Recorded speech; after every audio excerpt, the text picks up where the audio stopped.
On June 20th, 1975, Universal Studios released into theaters a movie based on a novel by reporter turned novelist Peter Benchley.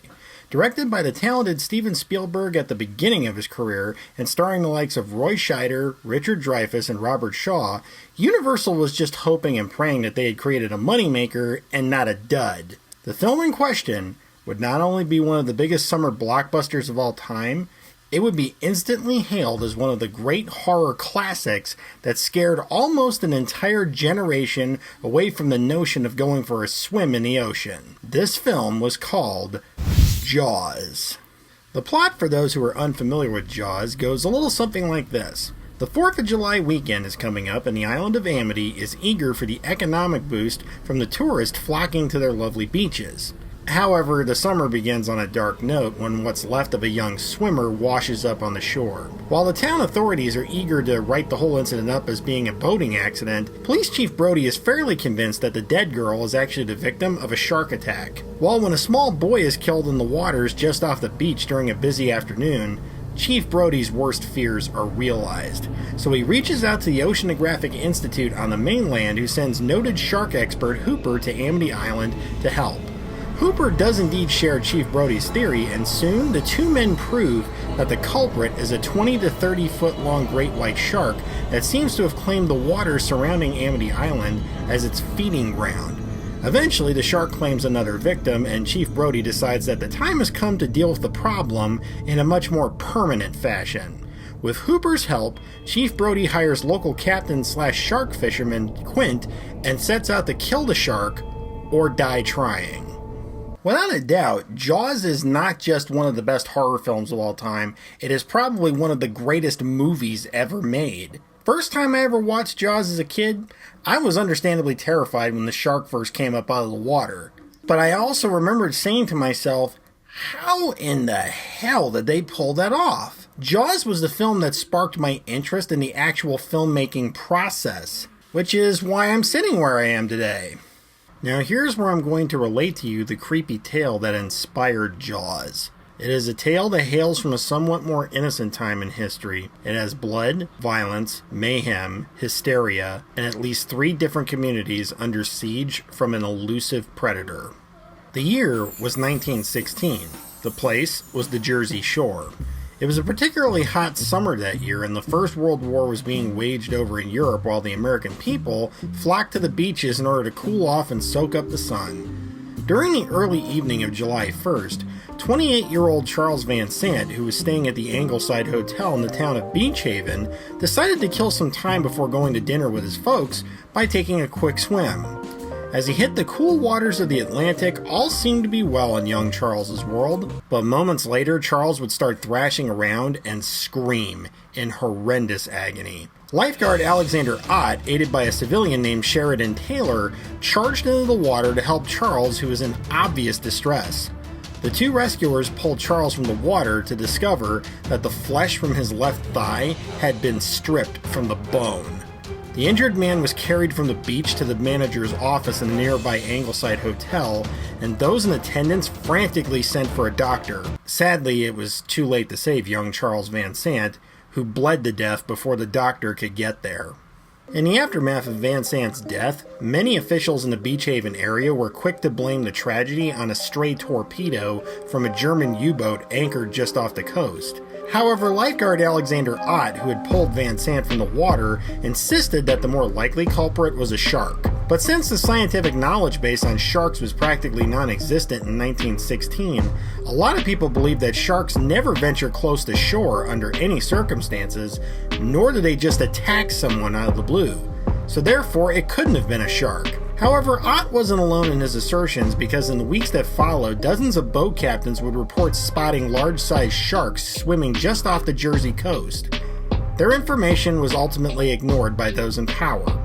However, the folks overseeing the beach in Beach Haven did pay to install some metal mesh fencing in the water in order to create much safer swimming areas for the general public. After a couple of days, folks would largely move on from the tragic death of Charles Van Sant and go back to enjoying their summer. But they would be reminded of the tragedy soon enough. On July 6th, the resort community of Spring Lake, which lies about 45 miles away from Beach Haven, was enjoying a typical sunny day when a 27-year-old Swiss man named Charles Brunder decided to go for a swim while he was on his lunch break. Everything was going fine for the strapping young fella, until he was about 130 yards away from the beach. Brunder started screaming in intense pain as the water around him turned red with blood. A woman who was sunbathing on the beach managed to hear Brunder's screams and promptly notified the two on-duty lifeguards named Chris Anderson and George White. Promptly springing into action, Anderson and White grabbed a lifeboat and paddled out to Brunder as fast as they could. When they reached the young man, Anderson and White quickly grabbed a hold of him and pulled him into the boat, where they were met with a horrifying sight. Brunder had been severely bitten around the abdomen, and both of his legs were gone. Anderson and White paddled the boat back to shore as quickly as they could, but tragically Brunder died from blood loss before they could even set foot on land. When the two visibly shaken lifeguards lifted Brunder's mangled body out of the lifeboat, the fun atmosphere on that beach was replaced by screams of pure horror. In the days following Charles Brunder's death, his co-workers at the Essex and Sussex Hotel raised some money to send home to his mother back in Switzerland. However, that did next to nothing to quell the fears of the local population. With no doubt remaining that the perpetrator of the two deaths was a shark, the influx of tourists dropped dramatically, and sunbathing decreased by at least 75%. Putting it into more financial terms, the panic caused the resort owners to lose well over $6 million in today's money. Knowing that being able to keep the beaches safe was a necessity, resort owners along the Jersey coast decided to take drastic measures. Using Beach Haven's example, the community of Spring Lake erected metal mesh fences in the swimming areas to keep the sharks out and employed trained shark hunters in boats armed with guns. The Jersey shoreline was slowly being transformed into a fortress as neighboring communities took similar steps to protect their beaches. While the Jersey Shore was now prepared for another attack, noted scientists of the day attempted to quell the hysteria by insisting to the public that despite the two incidents in Beach Haven and Spring Lake, the odds of a third shark attack so soon after were virtually non-existent. Some definite ironic foreshadowing right there. As another week passed, shark sightings along the Jersey Shore had increased, but thanks to the new coastal shark nets and armed boats patrolling the waters, there were no other reported attacks on humans. So it seemed that the safety measures taken by the locals had actually fixed the problem. However, no one thought to turn their eye towards a small community 30 miles north of Spring Lake called Matawan. But they had no reason to, because Matawan was far from the ocean and most certainly out of reach of any sharks. On July 12th, a local named Thomas Cottrell had been walking along Matawan Creek when he spotted what he believed to be an 8-foot-long shark swimming just beneath the surface. But no one paid any sort of attention to him when he reported it to the authorities, and that would soon come back to haunt them. At 2 p.m., a group of local boys flocked to Matawan Creek, more specifically the area of the creek referred to as Wyckoff Dock. Among the boys was 11-year-old Lester Stillwell, and like the others, he was simply looking to beat the heat by taking a dip in the creek. As the boys were splashing around in the water, one of them noticed what they thought to be an old log drifting towards them. But then the telltale dorsal fin emerged from the water and the fun stopped right then and there.